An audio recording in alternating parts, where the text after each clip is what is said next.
ہمیشہ اپنے بچے کے سر پر ہم موجود تو نہیں رہ سکتے.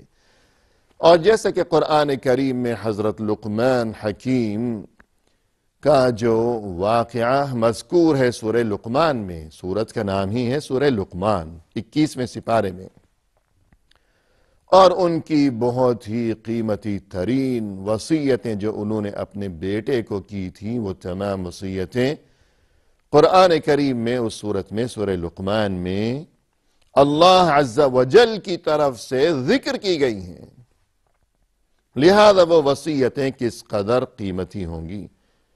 تو انہی وصیتوں میں ایک وصیت یہ بھی جس کا تذکرہ وہاں سورہ لقمان میں موجود ہے کہ حضرت لقمان نے اپنے بیٹے کو وصیت کرتے ہوئے یوں ارشاد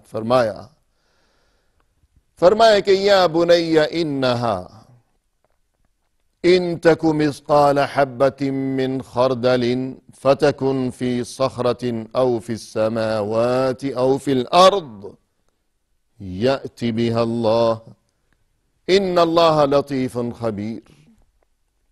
فرمائے کہ اے میرے بچے، خوب یاد رکھنا اس بات کو، اگر رائی کا ایک دانہ ہو، رائی کا دانہ جو کہ بہت ہی چھوٹا ہوتا ہے، حجم میں سائز میں بہت چھوٹا ہے رائی کا دانہ. ایک بات تو یہ کہ وہ اتنی چھوٹی چیز ہے. پھر مزید یہ کہ بہت دور گہرائی میں کسی پہاڑی چٹان کے اندر وہ چھپا ہوا ہے. فتکن فی صخرہ، پہاڑی چٹان کے اندر کہیں چھپا ہوا ہے. یا یہ کہ بہت دور آسمانوں میں بہت بلندیوں پر نظروں سے بہت دور ہے وہ کسی جگہ. یا یہ کہ زمین کے اندر بہت نیچے بہت گہرائی میں وہ پوشیدہ ہے. مگر یہ کہ وہ اللہ کے علم سے پوشیدہ نہیں ہے، اس لیے کہ اللہ تو بہت ہی لطیف ہے،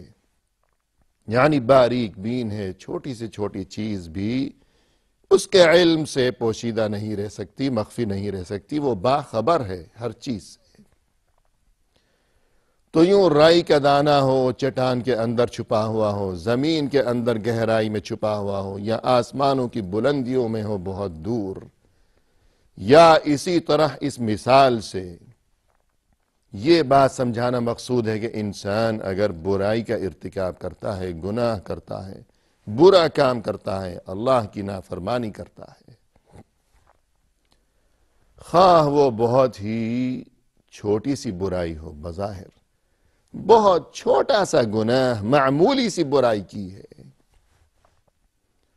اور چھپ کر کی ہے، کہ جیسے پہاڑ کے اندر یا زمین کے اندر بہت دور گہرائی میں چھپ کر، یا آسمانوں کے اوپر بلندیوں میں جا کر لوگوں سے چھپ کر اتنی دور جا کر وہ برا کام کیا ہے. اور وہ برا کام اتنا چھوٹا ہے جیسے رائی کے دانے کے برابر، مگر اللہ اسے قیامت کے دن حساب و کتاب کے وقت وہاں حاضر کر دے گا. یأتی بها اللہ، اللہ اسے بھی لے آئے گا وزن کرنے کے لیے، تولنے کے لیے. تو یہ نصیحت فرمائی حضرت لقمان نے اپنے بیٹے کو، یعنی اللہ سے ڈرایا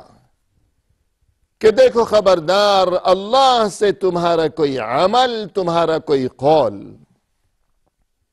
وہ کسی صورت پوشیدہ نہیں رہنے والا. لہذا اللہ سے ڈرو. یہ نہیں فرمایا کہ مجھ سے ڈرو کہ اے میرے بچے اگر تم نے کوئی گناہ کیا تو میں ایسا کروں گا اور ایسی تمہیں سزا دوں گا، یہ نہیں فرمایا، بلکہ فرمایا کہ اللہ سے ڈرو، اس لیے کہ اس سے تمہارا کوئی عمل کبھی مخفی رہنے والا نہیں ہے. لہذا یہ وصیت جس میں رسول اللہ صلی اللہ علیہ وسلم نے فرمایا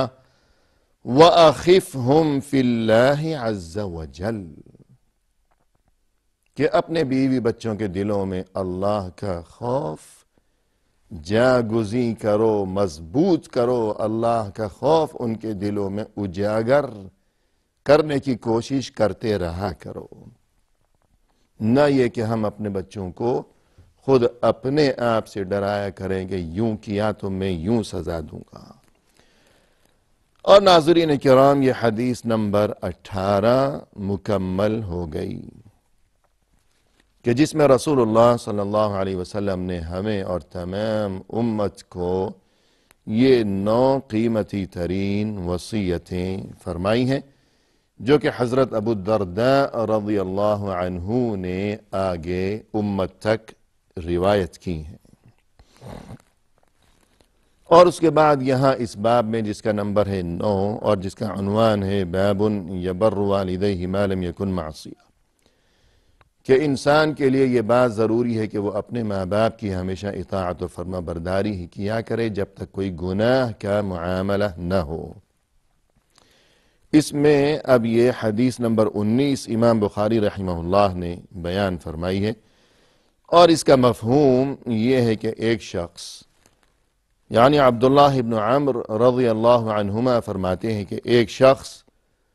رسول اللہ صلی اللہ علیہ وسلم کی خدمت میں حاضر ہوا اور یوں عرض کیا کہ میں ہجرت کی خاطر آپ کی خدمت میں حاضر ہوا ہوں، لیکن میں جب گھر سے روانہ ہوا تو میری جدائی کے غم میں میرے ماں باپ رو رہے تھے۔ اس پر رسول صلی اللہ علیہ وسلم نے اسے حکم دیا کہ واپس جاؤ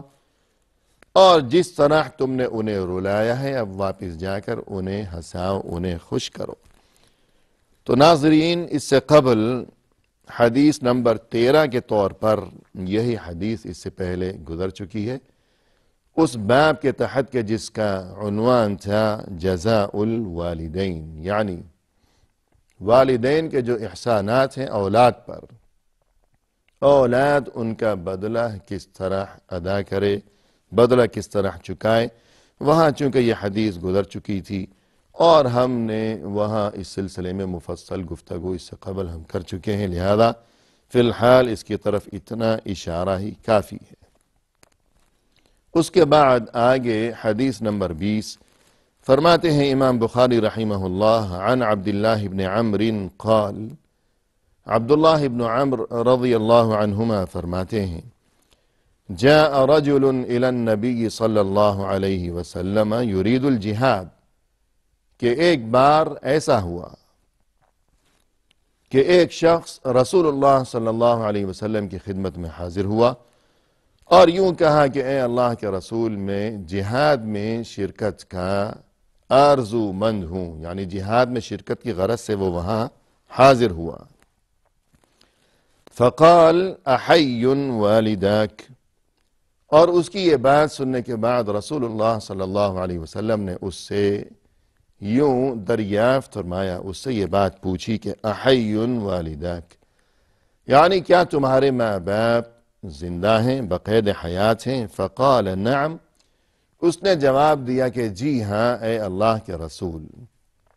میرے ماں باپ زندہ ہیں۔ فقال ففیہما فجاہد، اس کی یہ بات سن کر اور یہ جواب سن کر کہ میرے ماں باپ زندہ ہیں، رسول اللہ صلی اللہ علیہ وسلم نے اسے یہ حکم دیا کہ جاؤ، ففیہما فجاہد، تم اپنے ماں باپ کے پاس واپس جاؤ اور تم ان کے بارے میں جہاد کرتے رہو، ماں باپ کے بارے میں جہاد کرتے رہو، تمہارے لیے یہی جہاد ہے، ان کے بارے میں، ماں باپ کے بارے میں جہاد۔ اس کا مطلب یہ ہے کہ ان کی خدمت اور ان کی اطاعت و فرما برداری اور ان کی خبر گیری، ان کی ضروریات کا خیال رکھنا، ان کے ساتھ رہنا، انہیں خوش رکھنا، اس بارے میں جد و جہد اور کوشش کرتے رہنا، خوب خوش دلی کے ساتھ اور ذوق و شوق کے ساتھ۔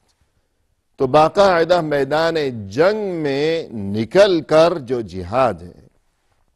تمہیں اس کی ضرورت نہیں ہے کہ جب تمہارے والدین زندہ سلامت ہیں تو تم جاؤ، اور یہ کہ تمہارے لیے یہی جہاد ہے کہ تم ان کی خدمت میں لگے رہو اور اسی بارے میں کوشش کرتے رہو مسلسل، یہی تمہارے لیے جہاد ہے۔ تو اس سے یہی بات سمجھ میں آئی کہ ماں باپ کا رتبہ اور مقام و مرتبہ، اور یہ کہ بہر صورت انسان ان کی خدمت اور اطاعت و فرما برداری کیا کرے، کہ جب تک کوئی گناہ کا اور معصیت کا پہلو اس میں موجود نہ ہو، کوئی ایسا شک و شبہ نہ ہو، تو بہرحال بہر صورت انسان کے لیے یہی حکم ہے اور یہی وصیت ہے رسول صلی اللہ علیہ وسلم کی طرف سے، اور یہی حکم ہے اس سے بھی پہلے خود اللہ عز و جل کی طرف سے، کہ انسان والدین کے ساتھ حسن سلوک کیا کرے اور ہمیشہ ان کی خدمت میں مشغول رہا کرے۔ اور اس کے بعد ناظرین کرام، یہ آگے ہمارے سامنے ہے اس کتاب الادب المفرد میں باب نمبر 10، کہ جس کا عنوان قائم فرمایا ہے امام بخاری رحمہ اللہ نے۔ فرمایا کہ باب من ادرک والدیہ فلم يدخل الجنہ، اس بارے میں ہے یہ باب کہ وہ انسان جس نے اپنے والدین کو پایا لیکن اس کے باوجود وہ خود کو جنت کا حقدار نہ بنا سکا، کہ والدین کو دیکھا اپنی زندگی میں، انہیں پایا اپنے سامنے، ان کے ساتھ زندگی بسر کی ہے، مگر انہیں خوش کر کے، انہیں راضی کر کے اور ان کی خدمت کر کے خود کو جنت کا حقدار جو شخص نہیں بنا سکا۔ اب اس کے بارے میں رسول اللہ صلی اللہ علیہ وسلم کا کیا ارشاد ہے؟ فرماتے ہیں کہ عن ابی ہریرہ رضی اللہ عنہ عن النبی صلی اللہ علیہ وسلم، حضرت ابو ہریرہ رضی اللہ عنہ فرماتے ہیں کہ رسول اللہ صلی اللہ علیہ وسلم نے ارشاد فرمایا، رغم انفہ رغم انفہ رغم انفہ، وہ شخص ذلیل و رسوا ہو جائے، وہ شخص ذلیل و رسوا ہو جائے، وہ شخص ذلیل و رسوا ہو جائے۔ 3 بار ارشاد فرمایا۔ رغم انفہ اس کے اصل میں لغوی معنی یہ ہے کہ انسان کی ناک خاک آلود ہو جائے، یعنی جب انسان کو بہت زیادہ ذلیل و رسوا کرنا مقصود ہوتا ہے تو اسے کہا جاتا ہے کہ ذرا اپنی ناک رگڑو زمین میں، کہ تمہاری ناک زمین سے رگڑے، ناک خاک آلود ہو جائے، تو بہت زیادہ ہے جس کو ذلیل کرنا مقصود ہو تو اسے کہا جاتا ہے کہ ناک رگڑو زمین پر۔ تو یہ لفظی معنی ہے کہ رغم انفہ، کہ اس کی ناک خاک آلود ہو جائے، مطلب یہ ہے کہ ذلیل و رسوا ہو جائے۔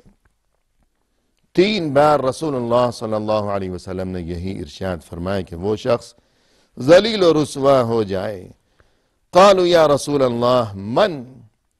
لوگوں نے عرض کیا کہ اے اللہ کے رسول، وہ ایسا بد نصیب انسان وہ کون ہے کہ 3 بار آپ جسے یہ کہہ رہے ہیں کہ وہ اللہ کرے کہ ذلیل و رسوا ہو جائے، وہ کون شخص ہے؟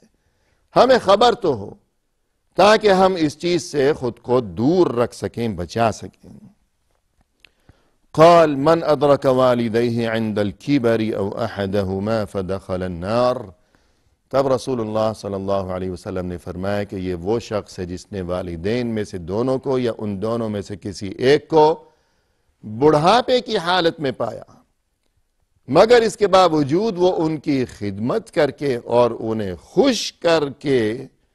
خود کو جہنم کی آگ سے نہیں بچا سکا۔ کہ والدین کی خدمت اور حسن سلوک تو ہمیشہ ہی ضروری ہے، لیکن خاص طور پر جب وہ عمر رسیدہ ہو گئے، بوڑھے ہو گئے، ضعیف اور کمزور ہو گئے، بے بس ہو گئے، ایسے میں ان کی خبر گیری اور خدمت اور زیادہ ضروری ہے۔ تو لہذا فرمایا کہ جس نے اپنے ماں باپ میں سے دونوں کو یا ان دونوں میں سے کسی ایک کو بڑھاپے میں پایا کہ وہ بوڑھے ہو چکے ہیں، لیکن اس کے باوجود ان کی خدمت کر کے اور انہیں خوش کر کے خود کو جہنم کی آگ سے نہیں بچا سکا اور جنت کا حقدار نہیں بنا سکا، تو یہ وہی شخص ہے جس کے بارے میں رسول اللہ صلی اللہ علیہ وسلم نے 3 بار فرمایا کہ یہ ذلیل و رسوا ہو جائے۔ لہذا ناظرین، یہ معاملہ کس قدر نازک ہے، غور کرنے کی ضرورت ہے بہت زیادہ۔